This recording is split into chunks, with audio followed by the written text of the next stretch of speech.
Mirë, po çfarë ndodh? Kur ndodh një krim, ndodh diçka, të gjithë njerëzit, edhe që ai që është dëmtuar, po edhe përgjithsisht njerëzit me sentimente të veçanta ka shi një ngjarje, kërkojnë dënimin me vdekje. Nuk janë të pakta ato zëra në shoqërinë shqiptare që thotë duhet të rikthehet dënimi me vdekje. E keni vënë dhe si mund ta shpjegoni këtë fenomen?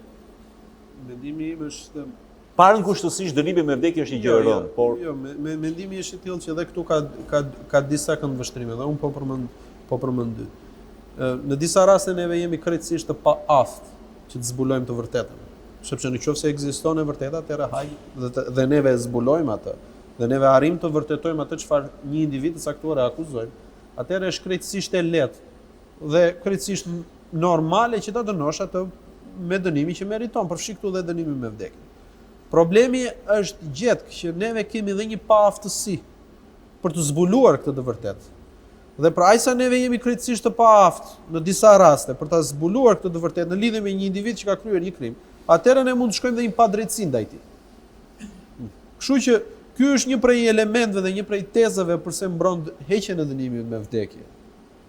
Po ashtu ekziston edhe një opinion tjetër që shiko se neve jemi një shoqëri që duhet të garantojmë jetën. Dhe pra ai sa e kreu një padrejtësi është teza tjetër. Pra ai sa e kreu një padrejtësi, sa i mori jetën dikujt tjetër. Neve nuk duhet të barazohemi me të. Këto janë dy argumenta të cilat ngrihen.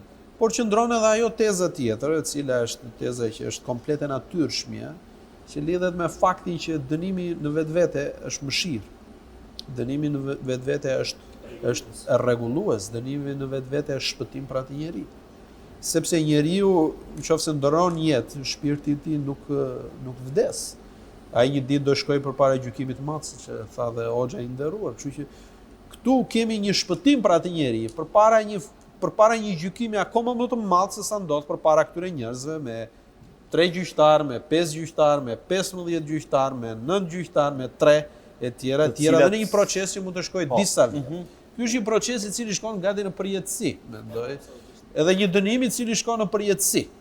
Kështu që këtu le ta shikojmë në këtë aspekt këtë dënim me vdekje. Le ta perceptojmë si të tillë. Një pjesë e madhe e shoqërisë e konsiderojnë si dëshkim ligjet e Talionit që sy për sy, dhëm për dhëm, vrasje për vrasje, gjymtyr për gjymtim.